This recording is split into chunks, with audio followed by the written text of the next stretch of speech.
Hey, everybody, and welcome back to Crunching Your Growth. I'm your host, Phil Masiello, and today we're going to talk about one of the biggest challenges founders face as they grow, which is becoming the bottleneck in their own business. I mean, it happens all the time. I see it, our guest sees it. So, we're going to talk about that and how to overcome it. At the beginning, being involved in everything when you're an entrepreneur, it feels necessary. We've all been there. You got to do everything.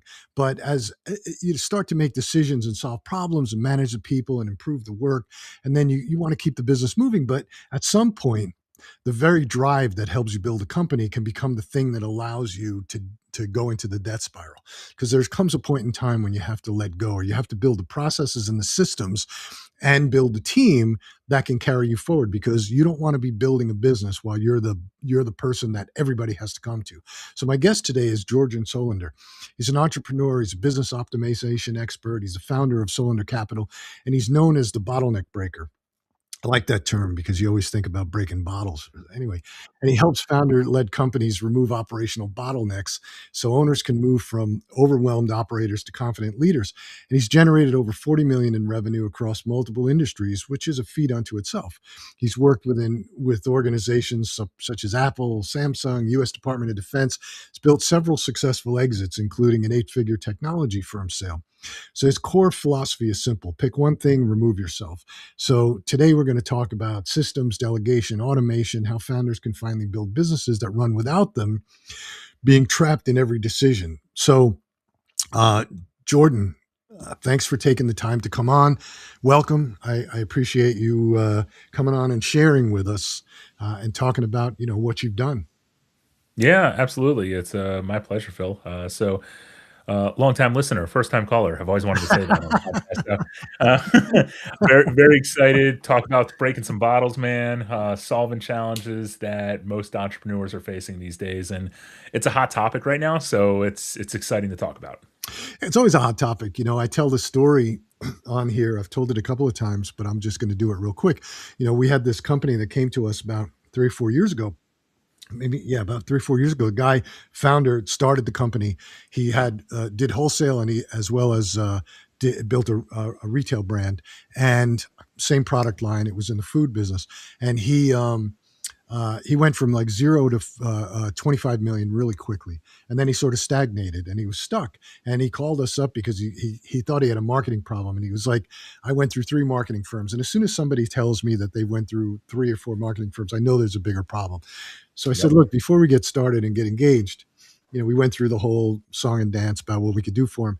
I said, before we do that, I said, can we do a 2-day offsite? I said, I'll put on my coaching hat because I think there's a bigger problem.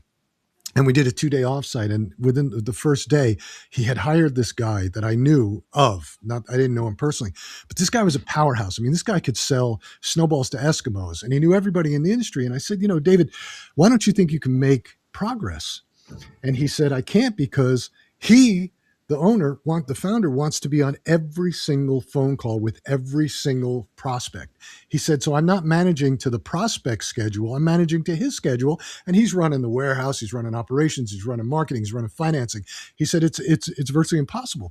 And we spent the rest of the 2 days discussing that whole topic and how to get him off of it.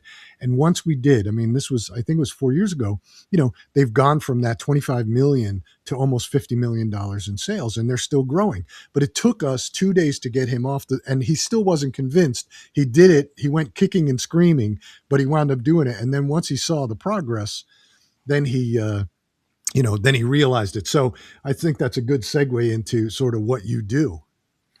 Yeah, I mean, the moment everything has to run through you, growth caps, right? And that's like a very perfect story for this, and a great example. So that's why I'm obsessed, really obsessed with SOPs, accountability, AI-driven systems. You got to build a business that can execute without your constant presence. And some people learn the hard way in an offsite, right? That's how it goes. Some people never learn. Yeah. No, I agree with you. I tell the other story I tell is that I built my first business when I was 27 years old, and it was a failure. And it wasn't a failure because the business model was bad, or it was a retail store, or because the location was bad, or any of that. That was actually great. It was a failure of leadership and a failure of process management. Everything had to run through me. And in my head at that time, in my youth, in my naivete, I believe that that's how entrepreneurs should act. And it took me, after the business failed, I sold it, and I went to graduate school, and not because I felt I needed more education, but I needed to think differently. And it really literally took me 2 years to really recognize the fact that it was me that was the problem. Nothing else. It was me. Yeah, one of the things that I think entrepreneurs probably have a problem with is that they think being involved in everything means they care more. But in Yeah. reality, it actually means they haven't built systems people can win inside of. So for me specifically, it's very similar to your stories, both stories. That shift changed everything, right? I stopped trying to be the hero and I started building process SOPs and teams that could operate without me. Yeah. And now with AI and the boom of AI, I mean, it's wild. Literally on a daily basis, I'm finding new tools that can replace my decision making ability or advance my team's decision making and empowerment when they make decisions to do their jobs. And you can scale that thinking even faster, faster than we've ever moved ever. And AI becomes the assistant to the operator, not the replacement for the operator. So it's really fascinating to see this trend we have right now of breaking owners out of their day to day to work on true CEO and strategy time as opposed to operational time. Yeah. Yeah, I agree with you. I think that AI becomes exciting when it's used in the right way. I think there's a lot of people that still don't understand it, still don't use it correctly, and Yeah, and so therefore they don't get the benefit of it. But why don't you take us back? While we're getting started, take us back to how you started, what you've done in your past, and sort of build that whole story about who you are. absolutely. So I come from a family of entrepreneurs. My dad was a franchise guy.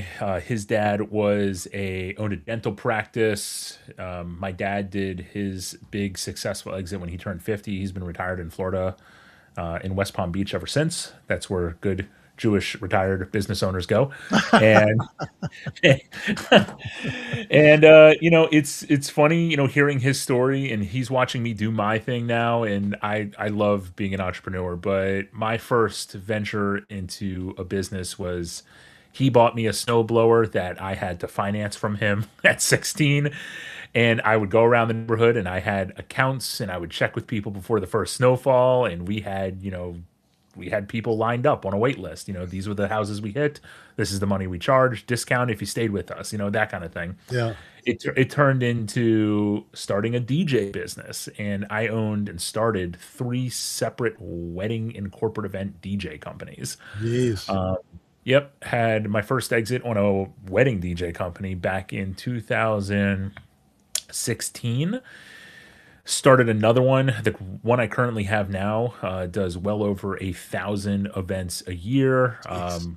We're well into the seven figures, and I mean just weddings alone in that niche in the DC metro area, we're doing about 480 weddings a year.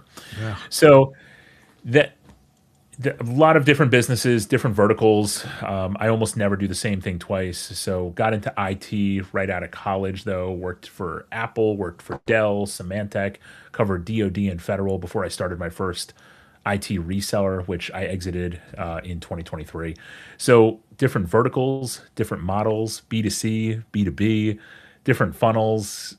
And now I'm at a place where I'm doing coaching, very similar to you, looking at brands, looking at business models, and entrepreneurs typically in the 1 to 10 million range that are stuck and they just need some help.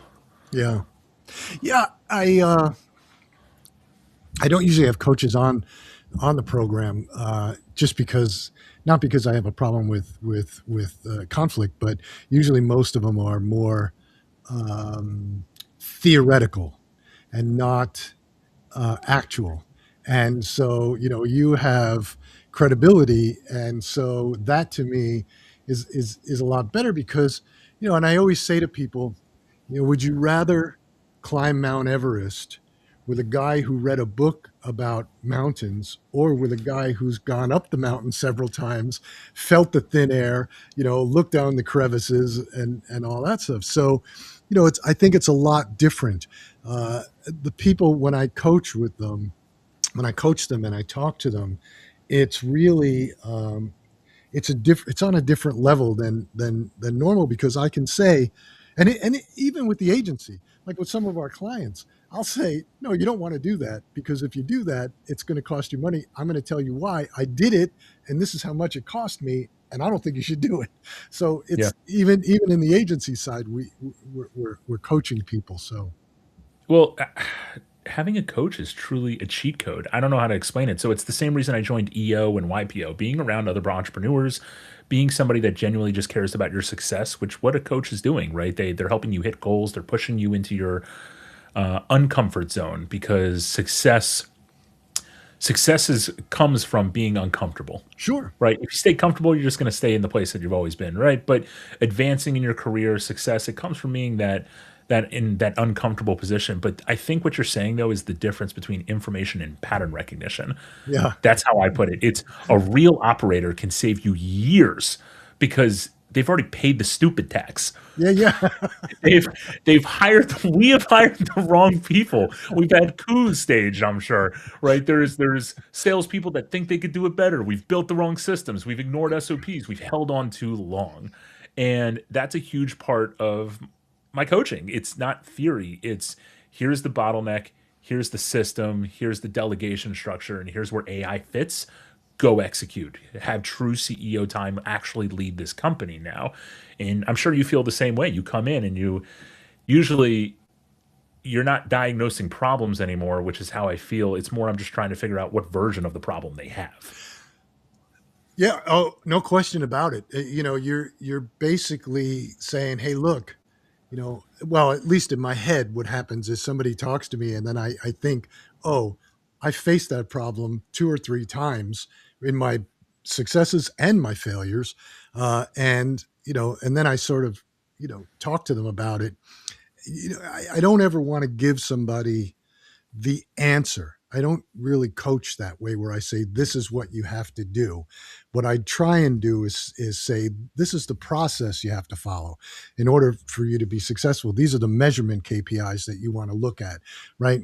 But I can't like say, hey, the only time I did it, I have a guy who came to me about a year ago, and his business was changing. He was in the they did hearing aids, and Mhm. he was mostly going out to managed care facilities and doing it. And his business was dependent upon Medicaid or Medicare, whichever one that is. And that was changing. The way that the billing was changing, and he was in a panic because it was going to change his cash flow structure. They were going to throttle down the payments. His profit was going to go away. And we sat down in the first meeting. I said, think about what you have. Think about what you've built, because he had a substantial business. I said, you built a system. I said, that system can be redeployed into another segment. I said, you don't have to go after Medicaid. You have the system. Go into private pay. Go into, the higher end uh, um, independent or assisted living facilities that are private pay. Don't worry about Medicaid and Medicare so much. And it, like, the light bulb went off. He puts the structure together. He goes out and does it, and we were talking every 2 weeks. And he was like, oh my God, this is unbelievable. It's That's the only time I told somebody what to do. I mean, yeah, but you just freaking nailed it, man. That's such a powerful mindset because most founders think their business is the product, and it's not. And I almost want to shake founders that feel this way. The business is the system. Yeah, I'm going to say it for people in the back of your podcast. The business is the system, right? It's exactly. what you've already built. So if you can build customer acquisition, operations, fulfillment, and delivery once, you can redeploy it into new markets over and over again. This is a repeatable process, Yep. right? Repeatable process scales, right? If it's not repeatable, it doesn't scale. And that's why I'm so big on, I mean, I'm going to say, you're going to hear me say it 10 more times throughout this podcast, but documenting SOPs and operationalizing knowledge. AI makes that so much more accessible and scalable now because you can capture how the business works and how the business thinks, not just what it does. Right. There's just no reason, there's just no excuse anymore not to have knowledge transfer and sharing among your team and just correctly deploying process. There's just no excuse anymore. I think you're 100% correct. There's no excuse, but sometimes it's really difficult to get through to somebody who is convinced that what they're doing is correct and they just continue to do what they've always done no matter what you show them. Okay, no matter what. Yeah, I'll give you an example. I'm going to give you this example, and it's a live example. please. I have this company that developed this new electric shaver, right?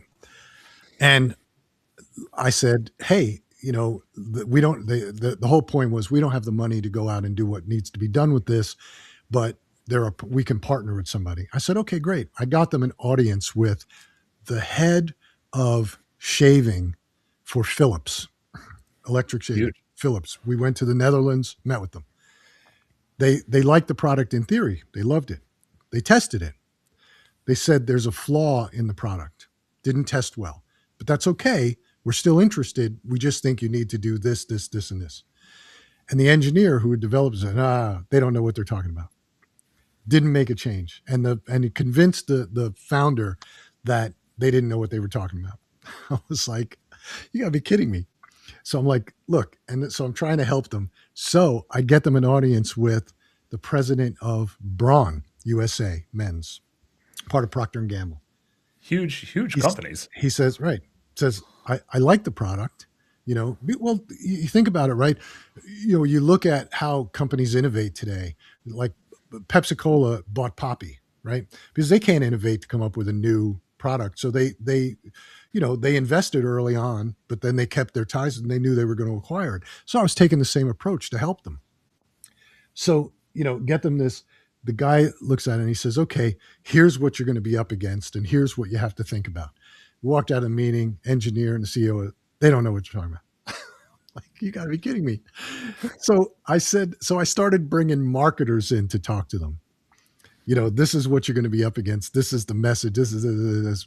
No. Now they only want to sell the razor, the shaver. They don't want to sell the skincare products, the attachments. They just think that they can sell the shaver, right? One price, $69. I said, your cost of acquisition in that category is going to be $45 to $50. You're never going to make money. You need the recurring revenue. You need to be, that's the whole point of it, right? No. So they start going down the path, and like I've got expert after expert after expert coming in to talk to them. They don't want to change. And they're still out there doing the same thing and still losing money and still complaining about it. And I go, there's nothing I can do to help you. I mean, that's founder ego disguised as conviction. I don't know. Absolutely. I mean, I don't know if I've heard a better example that I could even tell. I mean, right there, that's why coaching matters. Sometimes the breakthrough isn't the strategy; it's getting the founder out of their own freaking way, man. That's ego right there. There's nothing else I can comment on. It's just that's ego. That's crazy. That's That is. crazy. Those It's are big absolutely. audiences. Like, good for you going to bat for these guys. That's awesome. I look, I was in the shaving business myself, and I had, we had a great relationship with Energizer. They owned Schick, and that's who gave us our razor. So I made a lot of connections in that business because we were trying to do things. And I'm of the firm belief that when somebody is the head of something like that and says, this is what you need to do, I listen, right? I listen. I may only take 90% of it, but I pay attention. It's one thing Well, I'm good at. remember, they've already paid the stupid tax. Right. It's the same. It's the same principle. We're just Yeah. talking about a bigger scale. Yeah.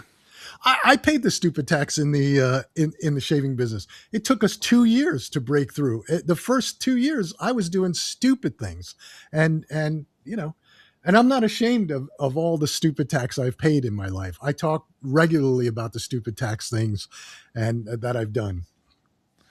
You know, So there's something I say to all my coaching clients, specifically when we get to. So I do 6 month engagements typically, and we go in with a goal and we set a scope and we say these are the goals. Usually, once we accomplish like the big goals, the foundational ones, like we need a new CRM or we need to automate this or inject AI here, we start focusing on funnel. yeah, And I get this. It's the same conversation every single time. The past, couple years, it's what if it doesn't work? And I'm like, It's not you win or lose, it's you win or you learn, and then we move on to the next thing, and you keep going. Like, that's what makes you an entrepreneur. It's you win or you learn. It's not what if it doesn't work. It's you got the chops for this, man. You already built a business. You've already showed me you have the chops. Yeah. So let's win or learn and Yeah. keep moving. That's a good way of putting it, win or learn, because Yeah, everybody always thinks about the failure. And I say, you never fail, you just learn, you know? correct. It's I mean, look, I've had my share of failures. To say to any coach who has the chops, as you kind of put it earlier, right? Who has done it in not in just in theory, but in actuals. To say a coach like that doesn't have failures would blow me away. Show me a coach that doesn't, or an entrepreneur doesn't have any failures. I'm going to show you something that maybe we should be looking at with a microscope. So it's you win or you learn. There's always something to learn about what you just did that didn't work, and you're going to take it, you're going to reshape it, you're going to package it up and do it a different way and run it back and keep running it back until it hits. That's Yeah. what it is. That's the game we're playing, Phil, right? Like that's the entrepreneurial game. It's not even about the product. And when you really go high level with it, and what excites me about it, as you can see, I get kind of worked Yeah. up about it. It for me, the fun is in the build. Yeah. And I say that in almost every single initial call that I take. The fun is in the build. I don't care what the product is. I want to see and attempt the challenge of getting this to market, building that funnel out, trying out this ad strategy. Oh, Facebook rolled out Andromeda. Cool. Let's go learn that and see how we can either automate it, inject AI into it, or replicate it. You win or you learn. And it's that premise won't change no matter how advanced AI gets or whether Terminator comes about. It's just you win or you learn. Right. No, So you're 100% correct. I mean, I like the challenge every day of just like you said, because every day it's a new day. Things are changing so rapidly. Things that worked 2 years ago are not working today. Things that worked a year ago are not working today. We didn't have, Amazon's changed their AI search model 4 times in the last 2 years. And they just did it again with Alexa, so they got away. They scrapped the one that they had built, like, that went live a year ago. So I mean, things are changing, and you have to learn something new. And so things don't always work the way that they work, but that's what keeps you thinking and being creative and trying to figure out what you need to do and how to break through. If it was just the same concept, it'd be pretty darn boring every day if you just said, oh, here's what works and let's go do this. And then, that's the process, and see you later. I mean, but that's what keeps entrepreneurship so addictive. Yeah. The game keeps changing, and the founders that win today aren't the ones that are clinging on to what worked 5 years ago. They're the ones building these insane AI brains and N8N workflows and leveraging AI and making decisions quickly. And um, that is actually what I think is compressing this learning curve in entrepreneurship so much. I gave a talk in Ireland about a month ago. I'm an EO, so I went Yeah. to Global Leadership Conference for EO in Ireland, and I was giving a talk about membership and how we're leveraging AI in membership in the DC chapters in the region on the East Coast. And it's very apparent to me that just entrepreneurs in general are being sorted into these buckets of learning AI or resisting AI, and it's especially compressing this learning curve. The advantage now goes to the operator who can document, delegate, and iterate faster than anybody else. And it wasn't always like that. It used to be that if your product was so good, it kind of almost didn't matter if you were good or not, because your product being so good would force you to get better. But now it's about the systems, and the better your systems are, your product could be shit. and but if you're getting more volume and exposure and keeping up with the trends faster of the marketing and the funnels, you I mean, hard work beats talent, right? I mean, isn't that what most people say? I'm a big believer in that. Hard work beats talent every single time. And the AI curve is compressing this more than we've ever seen it, ever, at least in Yeah. my lifetime. Yeah, I agree with that. I think, you know, I think you're 100% right that AI is sort of becoming two different buckets of the people who embrace it or figure out how to use it to get to what they need, or the people who are resisting it. But I also think there's a middle bucket of people who think they know AI and aren't using it correctly and use just the LLM model and think that they're using AI and they're not doing anything with it. I'll never forget, we one of the problems that we face on the agency side when we take on a new client to do advertising is you got to sort. They've been advertising for years. You got to pull all that data, and you have to sort of figure out what they did in the past, what worked, what didn't work. And it was grueling, really ridiculous. And Brian, one of my partners, came to me and he said, look, I found this product. It's an AI product. You can dump your spreadsheets into it and it's see if it works. And it was unbelievable. It took about 35 minutes. I dumped just raw data into it. 35, 40 minutes later, it came back with just a pathway to success for ads. And I thought it was fantastic. And from then on, the data analytics became really my foundation for what I used AI for. And then, the systems just kept getting better and better and better. And then we started getting into creating content with it and using it for ideation and those types of things. And then we started getting into workflows and agents about 3 years ago. And that just sort of changes everything, because when you think about, even if everybody hears this, oh, AI is going to take my job or AI is going to take jobs. It's not. What's going to happen is I don't want to do certain tasks. I don't like doing them. I don't like doing basic mundane tasks. It bores me and it hurts my head. And so I can build agents to do these little tasks that I didn't want to do, which keeps me focused on what the real goal is, which is to grow the business and to figure Sure. out how to put these agents together to help me grow the business, right? And help make the business more profitable. And that to me is the beauty of AI. Yeah. The second brain theory doing a lot of the tasks for you is huge and makes a huge difference, especially with those mundane tasks. Um, it's not replacing entrepreneurs; it's removing friction. Yeah, Right? exactly. In the best cases are exactly what you're talking about. It's not a flashy case. It's taking a 20-hour analysis process and turning it to 30 minutes. It's building agents around SOPs that are handling reporting, delegation, follow up, and operational tasks. So the humans in your business can stay focused on strategy and decision making. Um, I was on a podcast like 2 weeks ago, and somebody literally said to me, "Do you think AI is coming for our jobs?" Like you just said, and I'm so sick and tired of this question. But at the same time, it's like AI might take your job if you don't learn how to leverage it. Right, right. I'm tired of like placating to people that are so scared about it. It's learn it. Like Yeah. this is happening. That's like saying I'm going to deny using electricity when the light bulb was invented. Yeah. I just it, it's here. Learn how to use it. Yeah. You know, it's like people using Cobalt.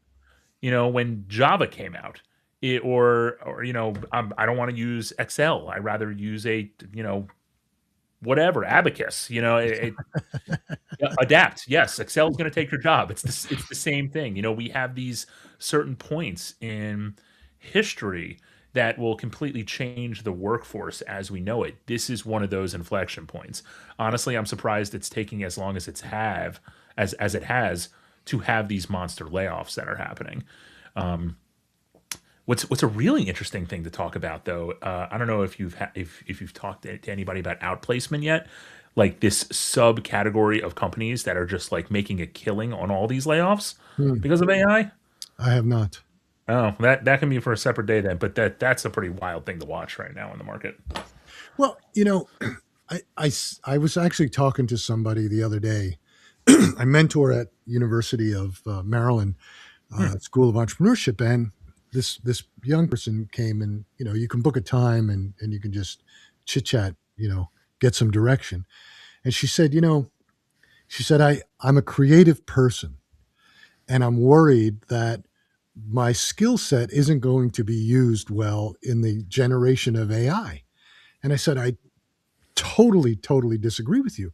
I said, because, AI needs somebody to tell it what it needs to do. And creativity is one of the forefronts. I just read that Anthropic is hiring copywriters. They're hiring copywriters because they know AI can generate the copy, but it can't go and do what it needs to do to make it as appealing as it needs to be. And so they're hiring copywriters and paying $300,000 to $400,000 a year. Well, that's talent, that's skill, right? That's creativity. Somebody who's a copywriter is somebody who's creative, right? They're doing the same thing on the um, on the video and the image creation side. Mhm. So, that's where your creativity comes into play. And what you're doing is you're going to wind up these people are going to wind up guiding AI into a better solution, right?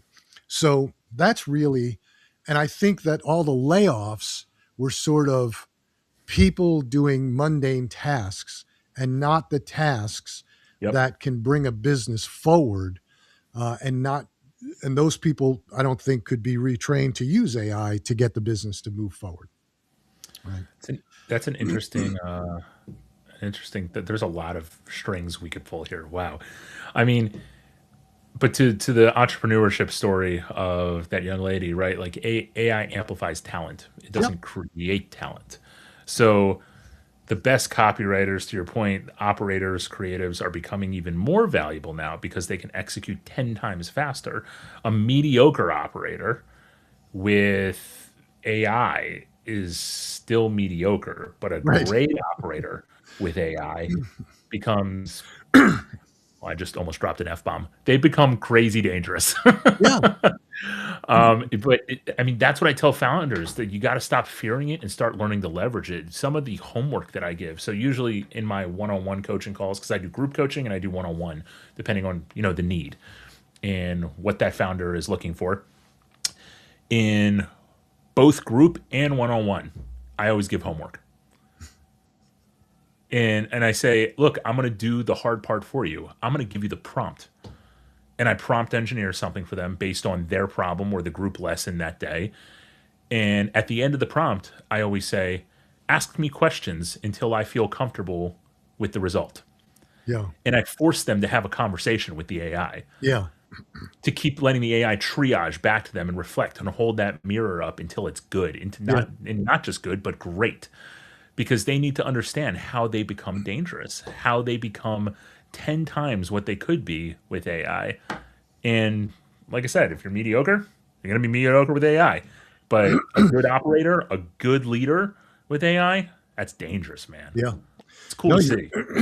100%, 100% correct because I we're all using AI to do different things within companies. We don't, and I said this before, we don't use AI to create the video because it's too fake. We don't Hmm. use AI to create the image because it's too fake. We still use photography and we still use videography. But what AI is helping us with is coming up with the script and making the script more punchy, right? We do a Yep. lot of connected TV advertising, and to come up with the scripts all the time, you get stale because you're dealing with like businesses in the food and the beauty and in personal care and whatever, and your head sort of gets stale.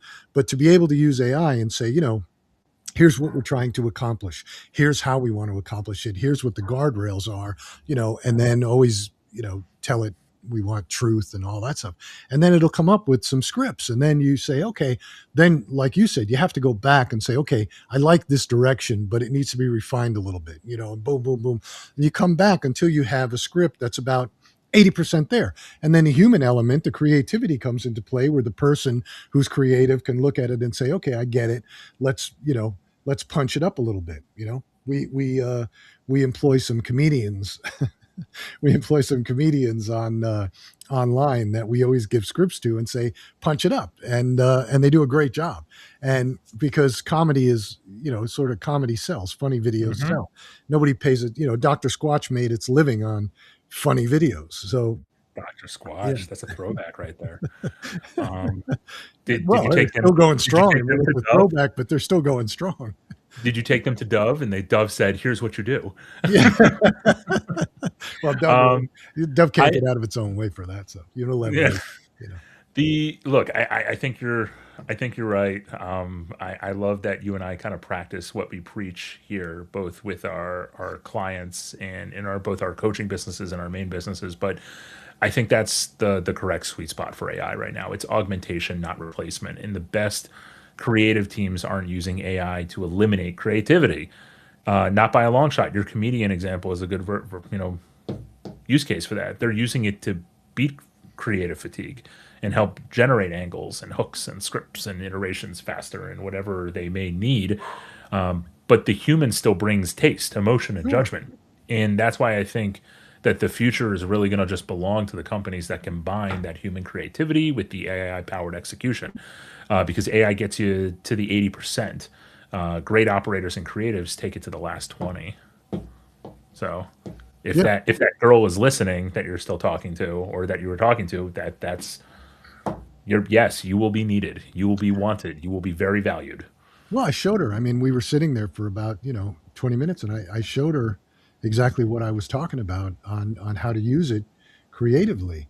And I'm not creative, but it makes me, AI helps me be creative because it helps me think creatively.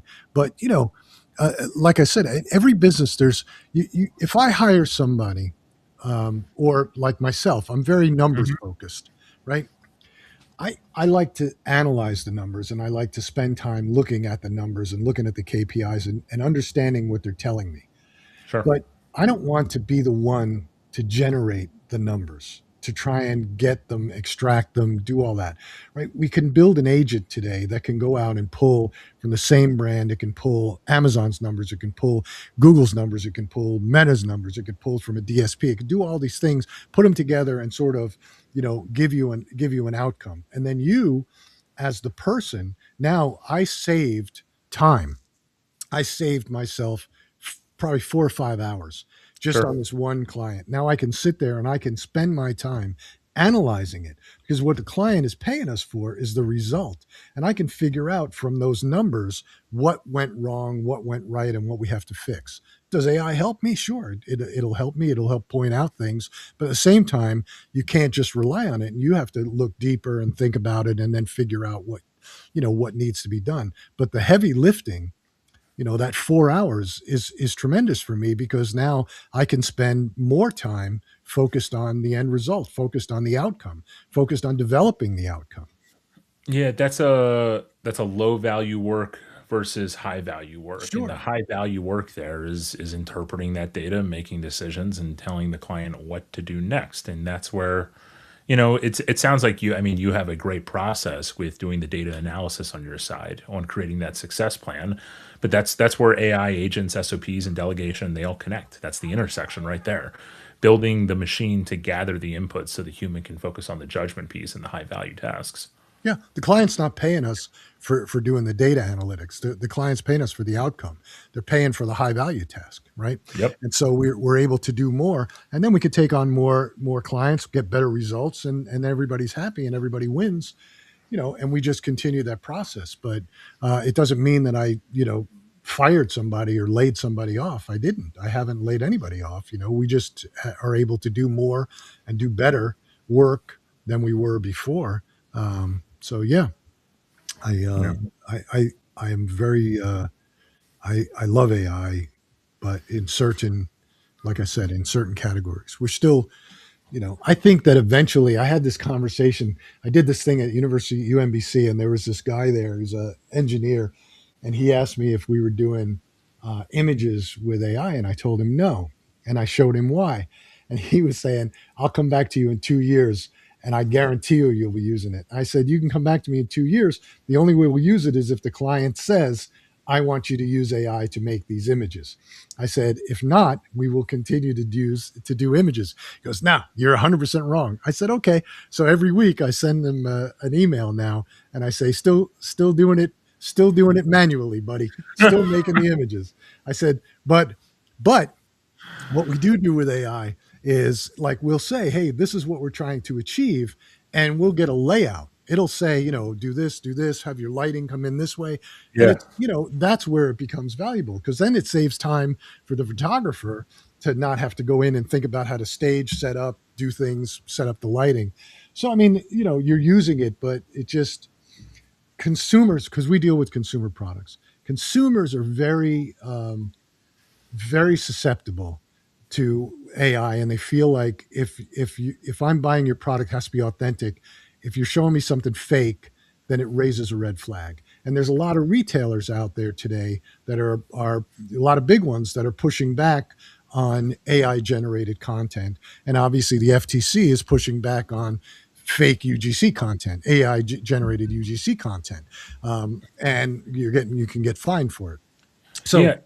I I think, yeah, Well, I was going to say, I'd love to get your opinion on something. Being in the advertising space and having such a love for AI like I do. So one of the things that we're running in our business, and we've been experimenting with this over the past couple months. So I have 8 businesses that I'm actively running right now, that yeah, I'm the CEO of, and for 5 out of the 8 of them, it typically is an inbound lead.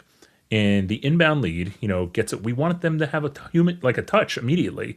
Can't always be human. What if they, middle of the night, submit a form, right? So we deployed a voice agent, yeah, and we've been toying with some of the businesses. We have running an experiment right now, a little bit of an A/B test. The agent calls them on the phone and says, "Hey, this is an AI agent from so and so. I saw you submitted a form. I wanted to help you out. What questions can I answer, or would you like to book a meeting?" yeah, Okay. The other agent doesn't say it's an AI agent. We know it is. We're, as consumers, we pick it up immediately, right? right. Well, what is the reaction is what we're trying to figure out, when you don't say it. I'm curious, do you feel a certain way when they identify versus they don't identify? Yeah, well, we've actually done some things. And when you tell somebody that it's an AI agent, they have a different attitude towards it. It's like, okay, let me go through the process. When you Yeah, say it's not an AI agent and you just treat it like it's a human, they get frustrated and they get pissed off, right? yeah. Like So, you're trying to trick them or something. yeah, I'll give Yeah. you a perfect, like, I called Verizon the other day, and I had one of my extenders from the Wi-Fi broke, so I called him up, and it was an AI agent. Said, "I'm an AI agent. I can help you." And so it said, "Let's go through the process." I said, "Okay," and we went through the process, and then it got to the point where I said, "You're not helping me. I need to speak to a human." And immediately it put me through to a human. And I was fine with that. So I was fine with the whole process. It tried its best, but it couldn't help because there was obviously a problem, along the line. So, and I had a different attitude. If it was just an automated one and didn't say that it was an AI agent and just tried to bluff it as a human, I'd think I would have had a different attitude about it. Yeah, that's what we're finding. So we're launching into all the voice agent scripts saying like, "Hey, this is an AI agent. This is what we're doing." For instance, I run a master class, a 45-minute master class once a week. We run ads to get attendance to that. As soon as somebody registers for the master class, they immediately get a voice call, and it says, "Hey, this is Jordan Saunders AI agent for his webinar. Just wanted to confirm you got the invite." Yeah. And people have been very responsive to that on the recordings that we hear, and it runs quite well. Yeah, I think that's perfect. If it were me, what I would do is I would go to, like, 11 labs or something and record my That's what we're own using. voice. And I would say, Yeah, "This is Phil, and thanks for doing it. This is my AI agent. This is Phil. I did it. I appreciate you signing up, and we'll see you on Wednesday." yeah. I think that's perfect. I think it's a perfect way of doing it. So that's actually we are doing it. We're using 11 Labs as the engine. Yeah, Yeah, that's what I yeah. would do with my voice. I don't have a problem so much with the voice agent. I think 11 Labs has this really great voice changer. Like, I can go and record something, and you can pick a different voice, and it'll change it, uh, which helps out on just doing some silly videos on TikTok and stuff. So, Yeah, absolutely. Well, the voiceovers and whatnot. Have you, again, this is a whole other thread we could pull, but if you haven't looked at HeyGen yet for video cloning, no, I haven't. Hey, oh, Jen. Hey, HeyGen. So if you go, anybody listening, if you'd like to go to my Instagram to check this out, the last 10 videos are not me. Oh, They wow. are an AI clone of me. Wow. And it is My wife has trouble telling. It's very good. Like I could turn my head totally fine. They put me my assistant will do generate some things and put me in different clothes. It's wild. I got to check it out because my kids, I did a couple of videos using a cloning thing, and my kids just gave me a whole bunch of crap for it. They were like, "Oh, you got to stop with the AI." But my, they're college age, and they're like, my daughter is totally against AI. She's like, she hates it. It's like, you don't understand it. Yeah. It's fake. And I had an AI image, which I thought was great. I mean, I thought it looked really good, and it was Uh-huh. really just a real image that was cleaned up by AI. And she just yells at me about it. You got to stop that. You got to get rid of it. I'm like, all right, whatever. But I'll check it The out. I'll check Yeah, it out. check it out. Absolutely. So, yeah. So, we're running out of time. So, any last minute observations, any last minute points you want to get across to young entrepreneurs about what they're doing, what they should be doing, If you your know the website? Sure, yeah. I mean, check out Jordan if you're looking for entrepreneurial help, jordansolandercoaching.com. If you just want to learn a little bit more about me, jordansolander.com. Little entry into everything that I'm doing in my life, world, etc.